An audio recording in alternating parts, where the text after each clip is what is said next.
brings me great pleasure to introduce tonight's moderator, Professor Mike Ray. As well as helping set up the debate, Professor Ray runs the Notre Dame Center for Philosophy of Religion. A graduate with honors from UCLA and, more importantly, a double domer, Professor Ray is an instrumental figure in fostering intellectual discussion on campus. There's no better person to moderate a debate on these topics. Please welcome Professor Mike Ray.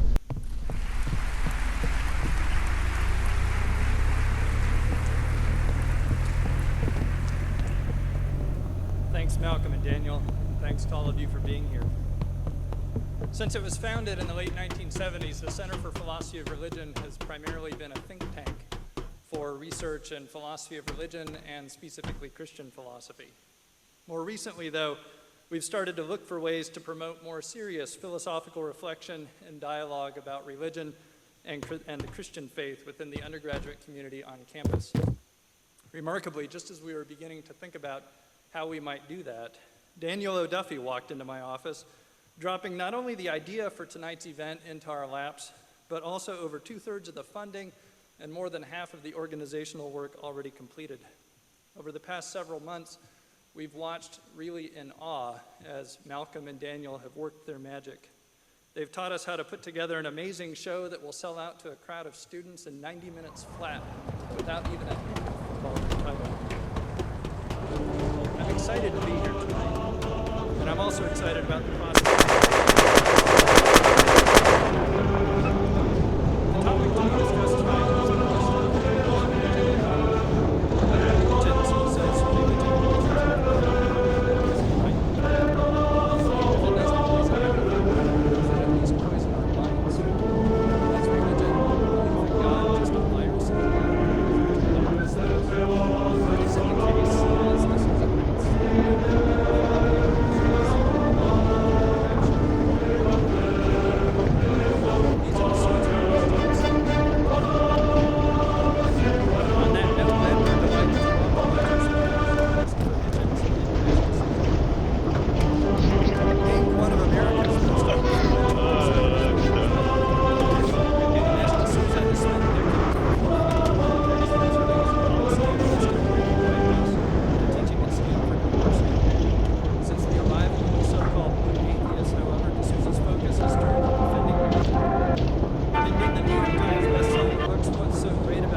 brilliant journalists of our time.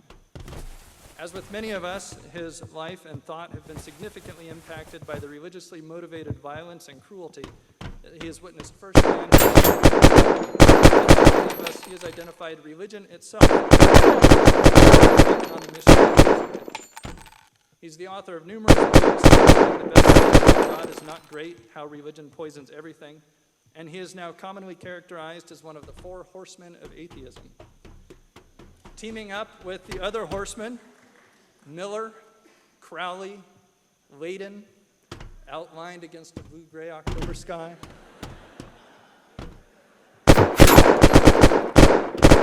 Sorry, wrong horseman.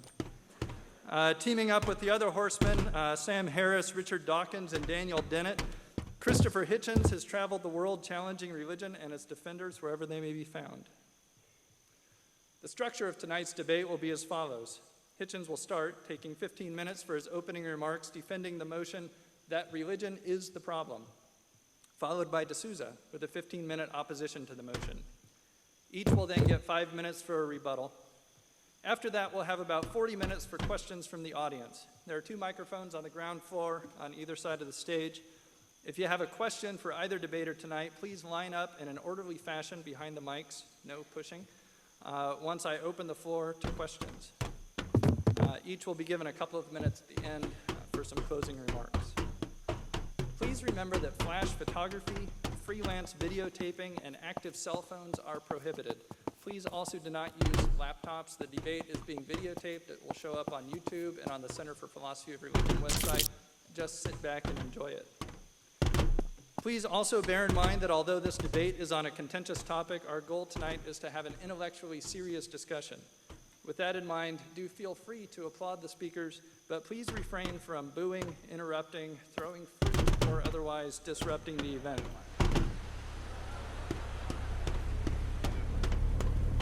Finally, please remember that Notre Dame is the world's #1 institution in the philosophy of religion and also has one of the world's best theology departments. Any questions that don't get answered tonight, you can ask your local faculty in the weeks to come. When you show up in their offices, tell them I sent you. No, don't do that. Now, on with the show. I give to you Christopher Hitchens.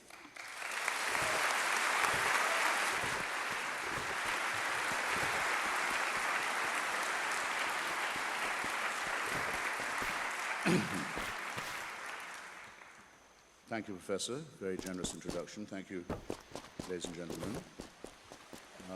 My first duty, which is also a pleasure, is to thank the University of Notre Dame for inviting me onto its terrain, and Mr. O'Duffy in particular, an institution that's also identified, I believe, with the great history and people of Ireland, for taking the revenge of arranged